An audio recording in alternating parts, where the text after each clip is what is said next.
Hello everyone, thank you for being here today. I'm truly excited to share this moment with you. Let's sit back, relax, and enjoy the journey together. Today, we will explore the life of one of the most ruthless and infamous men of the 20th century, Adolf Hitler. Known as the dictator who plunged the world into the Second World War and orchestrated crimes against humanity on an unprecedented scale, Hitler's story is not only one of ambition and power, but also of hatred and destruction. By studying his life, we do not honor him, we seek to understand the dangers of extremism, dictatorship, and blind obedience, so that history's darkest lessons are never repeated. Chapter 1: The Child of Braunau. The small Austrian town of Braunau am Main seemed an unlikely place for history to turn dark. In April 1889, the river that divided Austria and Germany carried on its slow journey, indifferent to the cries of a newborn that filled a modest house near its banks. That child was Adolf Hitler. His father, Alois, was a man of rigid discipline and ambition. A civil servant by trade, he had clawed his way upward from illegitimacy, demanding respect wherever he went. He ruled his household with the same iron hand he wielded in his profession. His word was law, his temper quick. Clara, the mother, was his opposite. Gentle, devout, and endlessly protective, she lavished her children with warmth. To her, young Adolf was fragile, almost sacred, especially after the deaths of his siblings. She doted on him, softening the blows of Alois's harshness, and he, in turn, adored her with a devotion that bordered on worship. Adolf grew up in this battlefield of affections. At school, he showed flashes of brilliance. He had a sharp memory and a restless imagination. Yet he struggled with authority.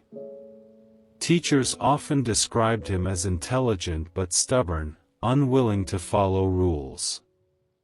He preferred to draw, sketching churches, castles, and elaborate fantasies, rather than study Latin or mathematics. His notebooks brimmed with towers and arches, a private world where he controlled every line. Conflict with his father became inevitable. Alois expected his son to follow in his footsteps, to become a civil servant and lead a secure, respectable life. But Adolf despised the idea.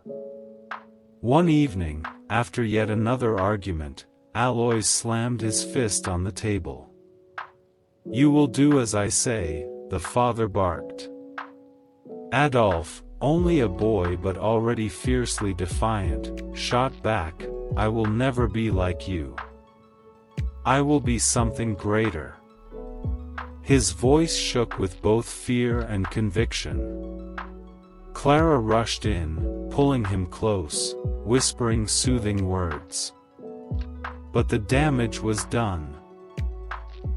The boy had declared his rebellion, and in his heart, he began to believe in a destiny. Chapter 2: Vienna, Dreams in Ruins. At 16, Adolf Hitler boarded a train bound for Vienna, clutching a worn portfolio filled with sketches. The city loomed in his imagination like a golden gate to destiny, the palaces of emperors, the cathedrals piercing the sky, the academy where, he believed, his genius would finally be recognized. When he first arrived, Vienna overwhelmed him. Horse-drawn carriages rattled down wide boulevards, the music of Strauss spilled from cafes, and the spires of the Stephansdom rose like fingers pointing to heaven. He wandered the streets in awe, his mind alight with the conviction that he, too, belonged among these monuments. But Vienna proved unkind. He applied to the Academy of Fine Arts with trembling hope. Days later, a letter arrived. Rejected. His drawings of buildings, they said, showed technical skill but lacked life, creativity, the spark of true artistry. He tried again, only to receive the same verdict. The blow crushed him. To be denied twice by the city of culture was more than disappointment, it was humiliation.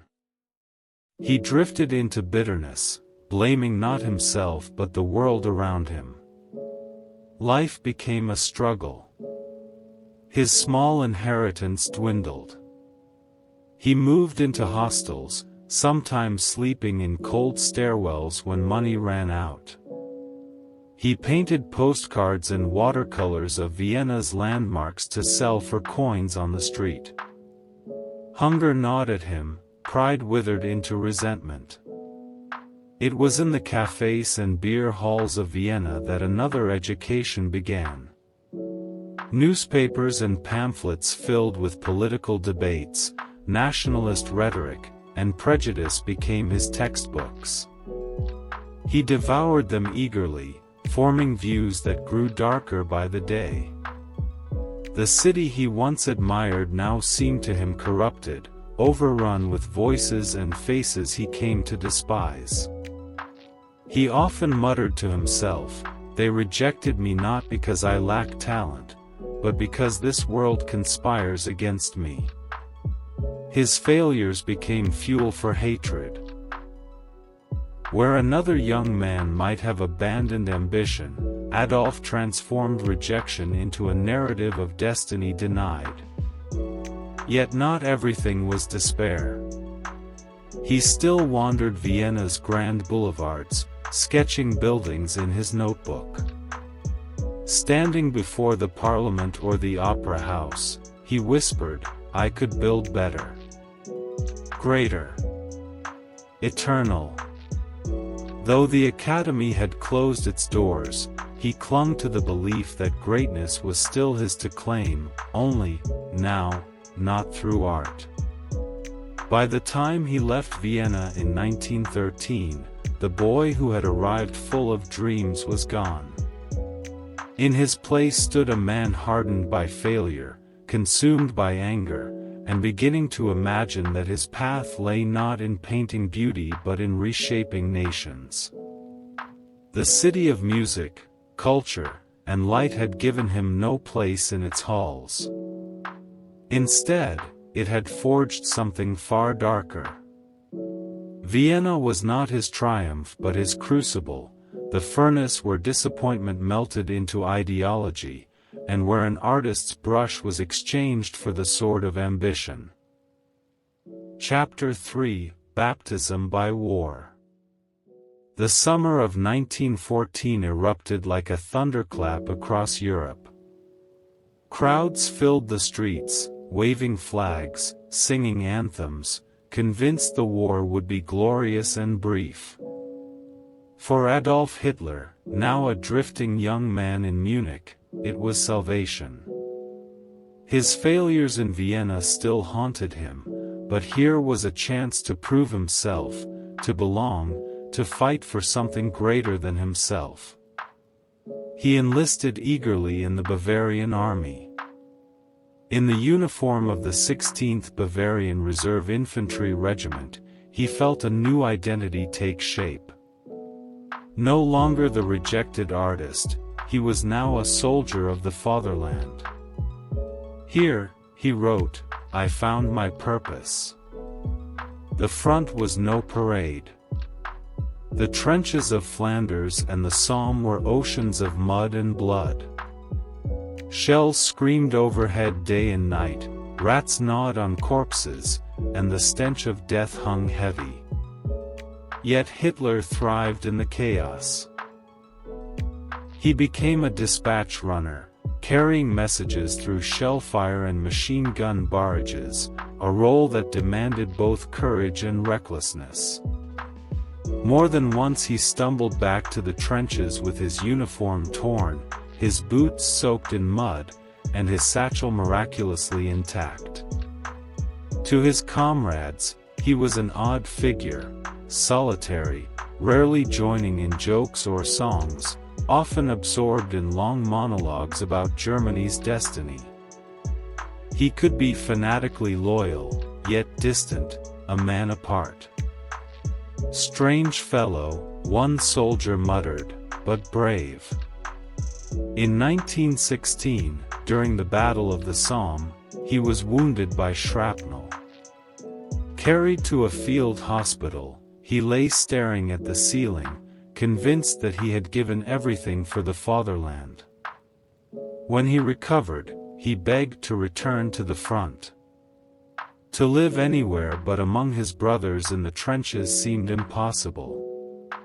2 years later, in 1918, another blow came, not from a bullet, but from gas.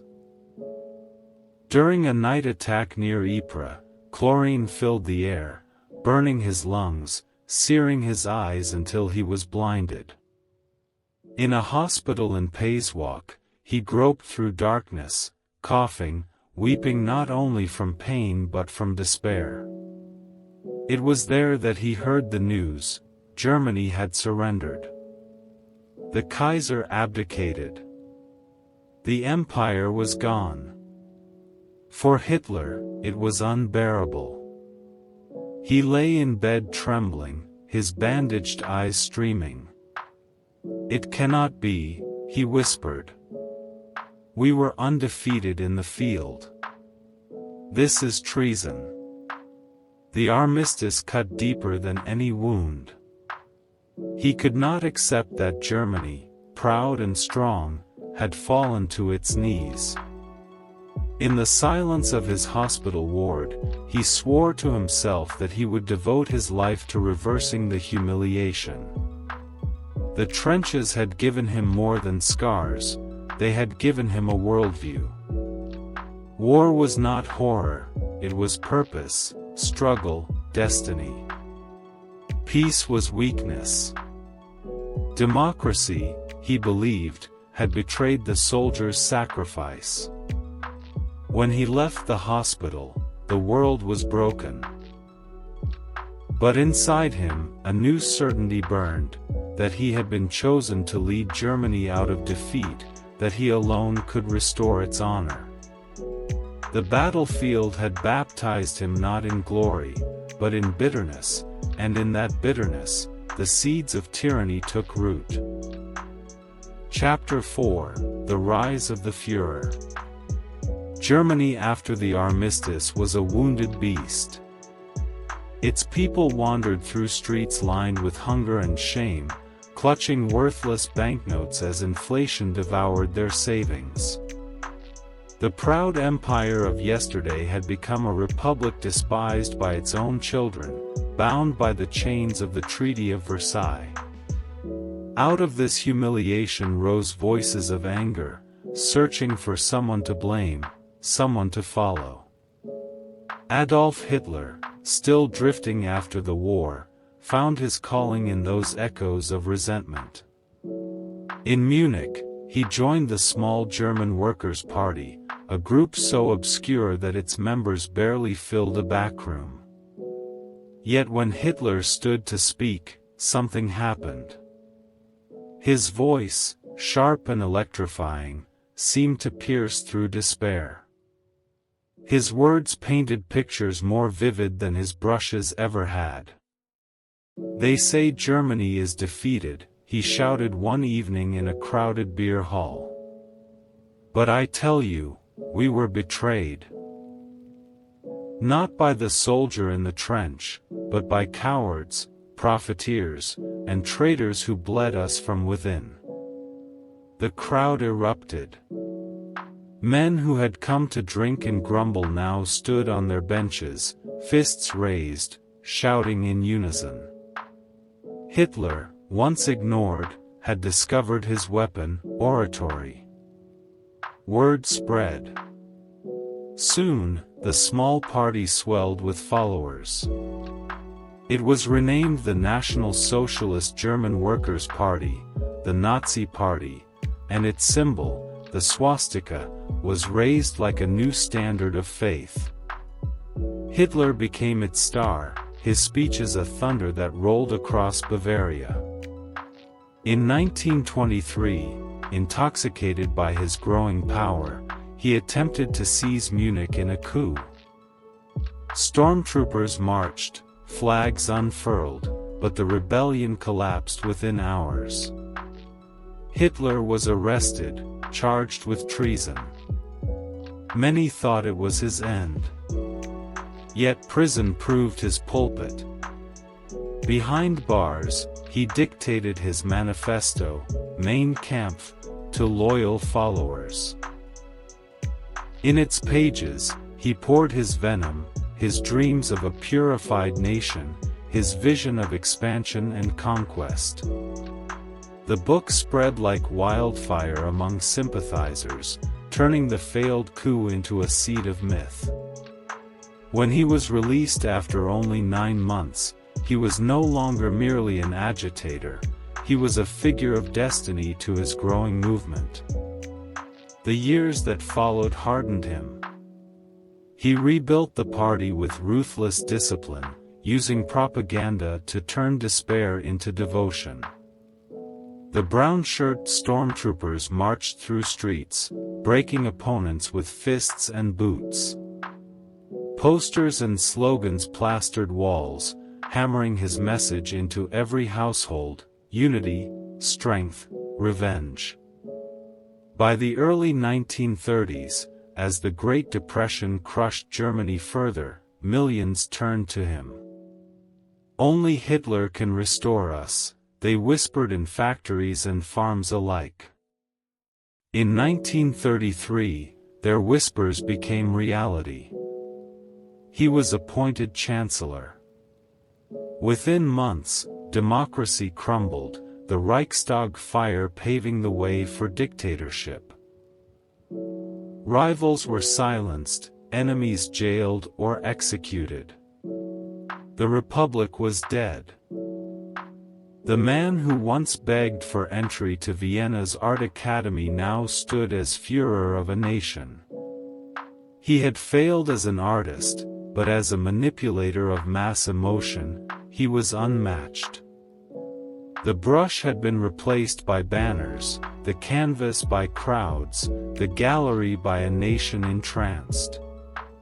The wolf had found his throne. Chapter 5: Ashes of the Reich. At first, Hitler's rule was cloaked in triumph. The factories roared again, highways stretched across the land, and the army rose from the ashes of Versailles. Crowds filled the streets, saluting as their Führer passed, believing he had delivered them from humiliation. For many Germans, the nightmare of defeat seemed to have transformed into a dream of rebirth. But behind the parades and banners, darkness thickened. Laws stripped Jews of citizenship, their shops boycotted, their dignity eroded piece by piece. On the night of broken glass, Kristallnacht, windows shattered across Germany, and flames consumed synagogues under the gaze of silent police. Hatred, once whispered, was now the law of the land. Hitler's ambition could not be contained within Germany's borders. In 1939, his armies marched into Poland, and the world plunged into war once more. Blitzkrieg, lightning war, struck with terrifying speed. Nations fell like dominoes: Denmark, Norway, France. By 1941, Hitler controlled much of Europe, his empire stretching further than even the Kaisers had dared. Yet his hunger was insatiable. He turned eastward, unleashing Operation Barbarossa against the Soviet Union. At first, his legions swept across vast plains, but the Russian winter and relentless resistance bled them white. Still, he would not relent. His speeches grew more frenzied, his faith in destiny more fanatical. While battles raged, another war unfolded in silence.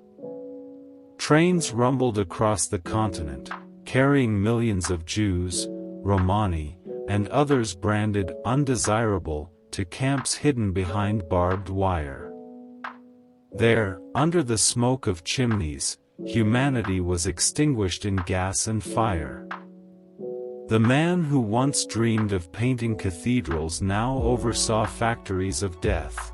By 1943, the tide had turned. Defeat at Stalingrad cracked the illusion of invincibility. Allied bombs rained on German cities, reducing them to rubble. Yet Hitler raged against reality, demanding impossible victories, sacking generals who dared speak truth. In the bunker beneath the Reich chancellery, he retreated deeper into delusion, convinced salvation was just a secret weapon or betrayal away. By April 1945, Berlin was encircled. Artillery shook the city, Soviet troops closed in street by street.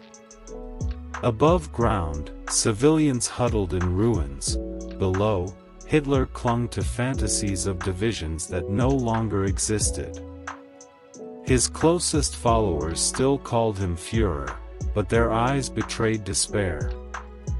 On April 30th, as shells thundered closer, Hitler made his final decision. In a dimly lit room, with his companion Eva Braun beside him, he ended his life with pistol and poison. Outside, the Reich he had promised would last 1,000 years collapsed in weeks.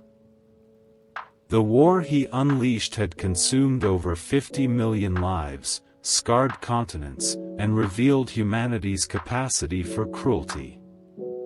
When the smoke cleared, only ruins remained, ruins of cities, of nations, of families. And in those ruins lingered a shadow, the legacy of a man who sought greatness and left only ashes. History would not remember him as the savior he imagined, but as a warning. The wolf who rose from Braunau had devoured the world, and destroyed himself in the feast. Thank you so much for watching. Don't forget to like the video, subscribe to the channel, and drop a comment below to let us know what content you'd love to see next.